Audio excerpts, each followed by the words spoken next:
Hello বন্ধুরা, আমি Atanu education purpose চ্যানেলে তোমাদের সবাইকে স্বাগত জানাই।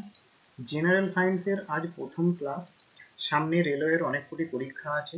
রেলের পরীক্ষায় বারবার আসা টপিক থেকেই রাখা হয়েছে আজকের ক্লাসের বিভিন্ন প্রশ্নাবলী। এক লাইনে উত্তর ভিত্তিতে এটি বানানো। সেই সমস্ত উত্তরের পাশাপাশি থাকছে আরও কিছু কিছু গুরুত্বপূর্ণ তথ্য। একটি প্রশ্নের উত্তর করতে করতে সেই রিলেটেড আরো কিছু প্রশ্নের উত্তর জেনে নেওয়াই হলো পড়ার একমাত্র কৌশল। চলো আর দেরি না করে শুরু করা যাক আজকের এই ক্লাস। মানুষের দেহের স্বাভাবিক তাপমাত্রা কত? 98.4 ডিগ্রি ফারেনহাইট অথবা 36 ডিগ্রি সেলসিয়াস। অনেক সময় পরীক্ষাতে ফারেনহাইটের জায়গায় সেলসিয়াস দেওয়া থাকে, তাই সেলসিয়াসটা উল্লেখ করে দিয়েছি। এরপর যদি আমরা বলি মানুষের দেহের যে তাপমাত্রা সেটি মাপা হচ্ছে কি দিয়ে, না থার্মোমিটার দিয়ে। থার্মোমিটার আবিষ্কার করেন 1593 সালে গ্যালিলিও গ্যালিলি। পরের প্রশ্ন, রক্তের মাধ্যমে অক্সিজেন বহন করে কে? সেটি হলো লোহিত রক্তকণিকা বা আরবিসি। আমরা যখন শ্বাস নিই তখন অক্সিজেন কোথায় পৌঁছায়, না ফুসফুসে।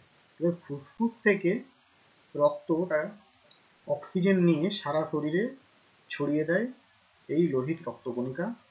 লোহিত রক্তকণিকার একটি কাজ হলো রক্ত যে সামান্য ক্ষারীয় সেই ব্যালেন্সটা বজায় রাখা।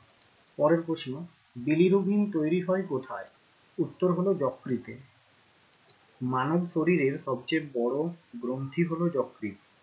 বিলিরুবিন ও বিলিভার্ডিন তৈরি হয় যকৃতে। অর্নিথিন চক্রের মাধ্যমে অ্যামোনিয়া থেকে ইউরিয়া তৈরি হয় এবং সেটি মূত্র দিয়ে নির্গত হয়, এটিও যকৃতেই হয়। 4 নম্বর প্রশ্ন, কিডনির কার্যকারী একক হলো কি? উত্তরটি হলো নেফ্রন।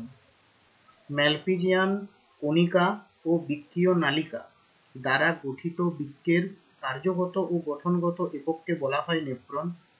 মানবদেহের এক একটি বৃক্কে প্রায় 10 লক্ষ নেফ্রন থাকে।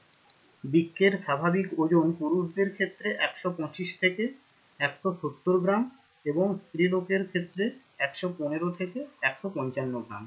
বাম বৃক্কটি ডান বৃক্কের থেকে তুলনামূলক আকারে একটু বড় হয়। পরবর্তী প্রশ্ন, মূত্রের ঝাঁঝালো গন্ধের জন্য দায়ী উপাদানটি হলো, সঠিক উত্তর অ্যামোনিয়া। স্বাভাবিক মূত্রকে কিছুক্ষণ রেখে দিলে মূত্রে অ্যামোনিয়ার গন্ধ পাওয়া যায়, কারণ মূত্রের মাধ্যমে ইউরিয়া নির্গত হয়, সেই ইউরিয়া আবার অ্যামোনিয়াতে পরিণত হয়।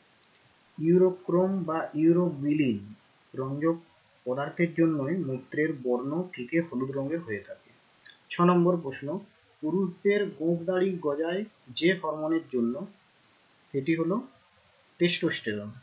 পুরুষদের টেস্টোস্টেরন শুক্রাশয় থেকে তৈরি হয় এবং মহিলাদের ইস্ট্রোজেন বলে, সেটি ডিম্বাশয় থেকে তৈরি হয়। 7 নম্বর প্রশ্ন, মানব শরীরের রাসায়নিক দুধ বলা হয় কাকে? উত্তর হলো হরমোনকে।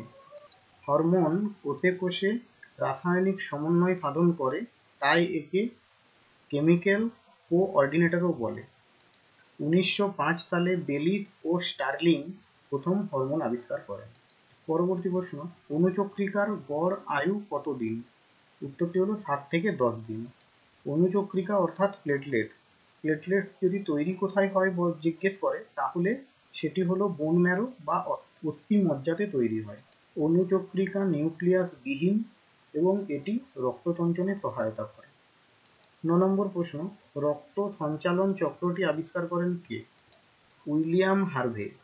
রক্ত যে সারা শরীরে সঞ্চালিত হয় এটি দু ধরনের, একটি হলো মুক্ত সংবহন তন্ত্র, অপরটি বদ্ধ সংবহন তন্ত্র।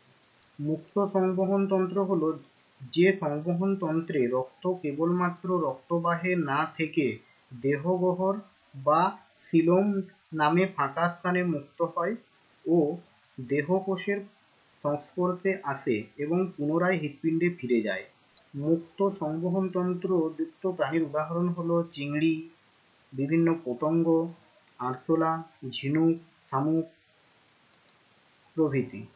বদ্ধ সংবহন তন্ত্র হলো যে সংবহন তন্ত্রে রক্ত সব সময়েই হৃৎপিণ্ডে ও রক্তবাহে আবদ্ধ থাকে, তাকে বদ্ধ সংবহন তন্ত্র বলে। বদ্ধ সংবহন তন্ত্রের উদাহরণযুক্ত প্রাণীর নাম হলো কেঁচো, জোঁক, ব্যাঙ, মাছ, গিনিপিগ, মানুষ প্রভৃতি। 10 নম্বর প্রশ্ন, লোহিত রক্তকণিকার গড় আয়ু কতদিন? 120 দিন। শ্বেত রক্তকণিকার গড় আয়ু বললে হতো 1 থেকে 15 দিন। লোহিত রক্তকণিকা নিউক্লিয়াস বিহীন এবং এটি হিমোগ্লোবিন বহন করে। 11 নম্বর, লোহিত রক্তকণিকার উৎপত্তি স্থল হলো কোথায়? উত্তরটি হলো জন্মের 1 মাস আগে পর্যন্ত যকৃতে ও প্লীহাতে, আর 1 মাস পরে আস্তে আস্তে বড় হওয়ার সাথে সাথে সেটি হিমোসাইটোব্লাস্ট বা বোন ম্যারোতে তৈরি হয়। 12 নম্বর, লোহিত রক্তকণিকা প্রতি ঘন সিসি রক্তের সংখ্যা কত? উত্তরটি হলো পুরুষদের 50 লাখ এবং মহিলাদের 45 লাখ। এটি শ্বেত কণিকার কথা বললে প্রতি ঘন সিসিতে তার সংখ্যা হতো 6 থেকে 8,000। যেরকম লোহিত রক্তকণিকার কাজ হিমোগ্লোবিন বহন করা, অক্সিজেন বহন করা এবং অ্যাসিড এবং ক্ষারের ব্যালেন্স বজায় রাখা রক্তের মধ্যে, সেই রকম শ্বেত রক্তকণিকার কাজ হলো অ্যান্টিবডি তৈরি করা এবং ফ্যাগোসাইটোসিস পদ্ধতিতে রক্তে অনুপ্রবেশকারী রোগ জীবাণু ও মৃত কোষ ধ্বংস করা। 13 নম্বর, মানবদেহের যে অ্যাসিডটি সবথেকে বেশি থাকে সেটি হলো হাইড্রোক্লোরিক অ্যাসিড। মানবদেহে হাইড্রোক্লোরিক অ্যাসিড পেটের আস্তরণে থাকা ক্ষুদ্র ক্ষুদ্র গ্রন্থি তৈরি করে। এই গ্রন্থিগুলি হজমকারী এনজাইম এবং HCl অ্যাসিড তৈরি করে। শরীরে প্রতিদিন প্রায় 3 থেকে 4 লিটার গ্যাস্ট্রিক জুস তৈরি হয়। 14 নম্বর, সর্পগন্ধা গাছের ছাল ও মূল থেকে পাওয়া যায় কি? রেসারপিন, যা উচ্চ রক্তচাপ নিয়ন্ত্রণে সাহায্য করে। এই রকমই আরো কিছু গাছ আছে যেগুলির ছাল, পাতা ও ফল থেকে রোগ উপশমকারী ওষুধ তৈরিতে ব্যবহৃত হয়। যেমন সিনকোনা গাছের ছাল থেকে কুইনাইন, যেটি ম্যালেরিয়া রোগের ওষুধ তৈরি হয়। ধুতরা গাছের পাতা ও ফল থেকে ডাটুরিন, যেটি হাঁপানির নিরাময়ে ওষুধ হিসেবে ব্যবহার করা হয়। গোলমরিচ থেকে পিপারিন, যেটি মৃগী রোগের ওষুধ হিসেবে ব্যবহার করা হয়। এবং এপিকাক গাছের ভূনিম্নস্থ কাণ্ড ও মূলে এমিটিন থাকে, যেটি আমাশা রোগ দূর করতে সাহায্য করে বা আমাশা রোগের ওষুধ তৈরিতে ব্যবহৃত হয়। 15 নম্বর, হরিণের শ্বাসঙ্গ হলো ট্রাকিয়া। এইরকম আরো অনেক প্রাণী আছে যাদের শ্বাসঙ্গ পরীক্ষায় পড়ে, যেরকম অ্যামিবা, প্যারামিশিয়াম, ইউগ্লিনা, স্পঞ্জ, হাইড্রা, এগুলির শ্বাসঙ্গ হলো দেহতল। কেঁচো ও জোঁকের শ্বাসঙ্গ হলো চর্ম বা ত্বক, যেটি শ্বসনে অংশগ্রহণ করে। আরশোলা, প্রজাপতি, মশা, মাছি, ফড়িং, এগুলির শ্বাসঙ্গ হলো শ্বাসনালী বা ট্রাকিয়া। মাকড়সার শ্বাসঙ্গ হলো বুগলাং। চিংড়ি, রুই, কাতলা প্রভৃতি মাছের শ্বাসঙ্গ হলো ফুলকা। ব্যাঙাচির শ্বাসঙ্গ হলো বহিঃফুলকা। ব্যাঙের শ্বাসঙ্গ হলো ফুসফুস আর চামড়া। 16 নম্বর, বেদনা নাশক হিসাবে ব্যবহার করা হয় যে উপক্ষার, তা হলো মরফিন, যা আফিং গাছের কাঁচা ফল থেকে পাওয়া যায়। এরকমই তামাক গাছের পাতা থেকে নিকোটিন পাওয়া যায়, যেটি মাদক হিসেবে ব্যবহার করা হয়।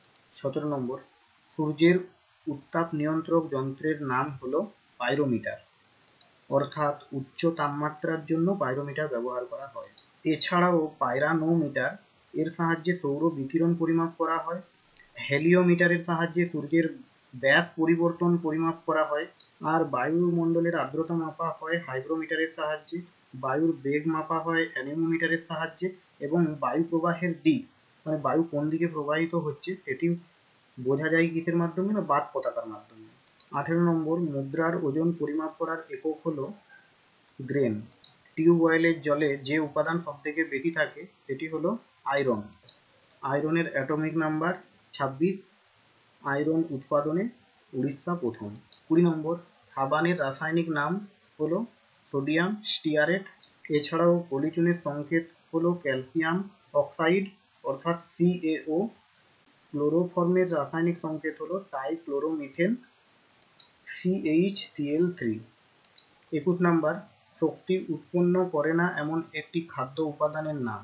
ভিটামিন হলো এমন একটি খাদ্য উপাদান যেটি শক্তি উৎপন্ন করে না। 22 নম্বর, রক্তে WBC এর পরিমাণ কমে যাওয়াকে বলা হয় লিউকোপিনিয়া। এছাড়াও WBC অর্থাৎ শ্বেত রক্তকণিকার অস্বাভাবিক বৃদ্ধিকে বলা হয় লিউকোমিয়া। এটি হলো ব্লাড ক্যান্সার। আর অনুচক্রিকা বা প্লেটলেট স্বাভাবিকের তুলনায় কমে গেলে তাকে বলে থ্রোম্বোসাইটোপেনিয়া। 23 নম্বর, রক্তে অ্যালার্জি প্রতিরোধকারী শ্বেতকণিকা হলো ইওসিনোফিল। এরকমই লিম্ফোসাইট শ্বেতকণিকা অ্যান্টিবডি গঠন করে এবং বেসোফিল শ্বেতকণিকা হেপারিন ক্ষরণ করে। হেপারিন রক্ততঞ্চনে বাধা দেয়। তাহলে কি বললাম? ইওসিনোফিল শ্বেতকণিকা কি করে? অ্যালার্জি প্রতিরোধ করে। লিম্ফোসাইট শ্বেতকণিকা কি করে? অ্যান্টিবডি গঠন করে এবং বেসোফিল শ্বেতকণিকা হেপারিন ক্ষরণ করে, আর হেপারিনের কাজ হলো রক্ততঞ্চনে বাধা দেওয়া। 24 নম্বর, ফর্সা ও কালো চেহারার জন্য দায়ী মেলানিন। 25 নম্বর, শরীরের ইউরিয়া তৈরি হয় কোথা থেকে? উত্তরটি হলো যকৃৎ থেকে। এই ইউরিয়া মূত্রের মাধ্যমে নির্গত হয়। এছাড়াও যকৃৎ নিঃসৃত পিত্তরসে বিলিরুবিন ও বিলিভার্ডিন থাকে, যা মল দ্বারা নিঃসৃত হয়। এরকমই জেনারেল সায়েন্সের এই সিরিজে 25টি করে ওয়ান লাইনার থাকবে এবং তার সাথে অনেক ইনফরমেশন থাকবে, যেগুলি গুরুত্বপূর্ণ সহকারে শুনে মনে রাখা অত্যন্ত জরুরি, কারণ এগুলি বিভিন্ন পরীক্ষায় বারবার আসা অত্যন্ত গুরুত্বপূর্ণ সায়েন্সের টপিক। এখানে 25টা কোশ্চেন থাকলেও আশা করি তোমরা অনেক ইনফরমেশন জানতে পারলে। এই 100টি কোশ্চেনের সিরিজ ছাড়াও চেষ্টা করব জেনারেল সায়েন্সের বিভিন্ন টপিক নিয়ে ক্লাস করানোর। ভিডিওটি যদি ভালো লেগে থাকে চ্যানেলটিকে অবশ্যই সাবস্ক্রাইব করুন এবং পরবর্তী ভিডিওর নোটিফিকেশন পেতে চ্যানেলটিকে বেল আইকন প্রেস করতে একদম ভুলবেন না। Thanks for watching.